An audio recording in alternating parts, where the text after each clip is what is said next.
আসসালামু আলাইকুম সুপ্রিয় কৃষিপ্রেমিক ভাই ও বন্ধুগণ, আশা করি সকলেই ভালো আছেন। প্রিয় দর্শক, আজকের এই ভিডিওতে আলোচনা করব কিভাবে টমেটো গাছের যত্ন নেবেন, কিভাবে টমেটো চাষ করলেই টমেটো গাছে ভালো ফলন পাবেন। তো আপনি যদি টমেটো চাষ করে থাকেন কিংবা করবেন, তাহলে আজকের ভিডিওটি আপনার জন্য অত্যন্ত গুরুত্বপূর্ণ। তার আগে ছোট্ট একটি রিকোয়েস্ট থাকবে, যদি ভিডিওতে নতুন হয়ে থাকেন তাহলে অবশ্যই চ্যানেলটি সাবস্ক্রাইব করে রাখবেন। তো ভিউয়ার্স, আপনি যদি টমেটো চাষ করতে চান বা ভালো ফলন পেতে চান, তাহলে অবশ্যই আপনাকে ভালো জাতের বীজ সংগ্রহ করতে হবে। তো আপনি যেটি করলে ভালো হবে, এর মধ্যে হলো স্পানি কোম্পানির বাড়িয়ে। তারপর আপনি ভালো ফলন পেতে হলে অবশ্যই আপনি টমেটো গাছের জন্য মাচা তৈরি করতে হবে এই প্যাটার্নে। তা না হলে আপনারা আমার মতো রশির মাধ্যমেও গাছকে সোজা করে রাখতে পারেন। এভাবে করলেও আপনারা ভালো ফলন পাবেন। তারপরে হচ্ছে সঠিক যত্ন আপনাকে নিতে হবে। টমেটো গাছ রোপণ থেকে ফলন আসা পর্যন্ত 1 থেকে 2 বার সার ব্যবহার করলেই হয়। তো বিশেষ করে আমি যে সারগুলো ব্যবহার করেছি, শুরুতেই ব্যবহার করেছি টিএসপি, ইউরিয়া, পটাশ, থিওবেট।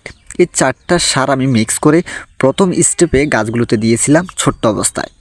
তারপরে যখন গাছ মাথায় উঠেছে এবং ফুল ফল ধরা শুরু হয়েছে, ওই সময় গাছের মধ্যে ব্যবহার করেছি টিএসপি, ইউরিয়া, পটাশ, থিওবিট, তারপর হচ্ছে আপনার ভরন ব্যবহার করার কারণ হচ্ছে, যেহেতু আমার গাছের মধ্যে ফলন সেট হওয়া শুরু হয়েছে, এই সময় যদি আমি বোরন ব্যবহার করি তাহলে আমার টমেটোর আকৃতি এবং ফুলগুলো নষ্ট হওয়া বন্ধ হবে। টমেটো গাছের একটি মারাত্মক রোগ হচ্ছে পাতা কোঁকড়ানো। তো আপনি যদি টমেটো চাষ করে থাকেন, অবশ্যই প্রতি সপ্তাহে আপনাকে কীটনাশক, ছত্রাকনাশক স্প্রে করতে হবে।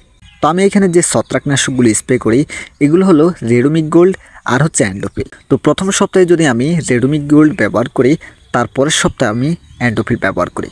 তো এইভাবেই আমি কীটনাশক ব্যবহার করি। তো কীটনাশক ব্যবহার করি দুইটি, একটি হলো হাকিম কোম্পানির হেরন, আরেকটি হচ্ছে ইমিটাপ। তো এই দুইটি আমি প্রতি সপ্তাহে 8 পিচ করে ব্যবহার করি। এতে করে কি হবে, যখন আমার এই টমেটো গাছগুলোর মধ্যে ছত্রাক এবং পোকায় আক্রমণ করতে পারবে না। আর টমেটো গাছ যখন বড় হয়ে যাবে, অবশ্যই টমেটো গাছের পাতা এবং নিচের দিকে যে শাখাগুলো রয়েছে সেগুলো কাটতে হবে। এতে করে গাছ একটু পাতলা হয়ে যাবে এবং ফল এবং ফুল ভালোভাবে সেট হবে, গাছের গ্রোথটাও দ্রুত হবে। তো আশা করি বুঝতে পেরেছেন। তো সবাই ভালো থাকবেন, সুস্থ থাকবেন। আর এমন যদি কৃষি বিষয়ক কোনো ভিডিও দেখতে চান, তাহলে আমার এই চ্যানেলটি সাবস্ক্রাইব করে রাখবেন।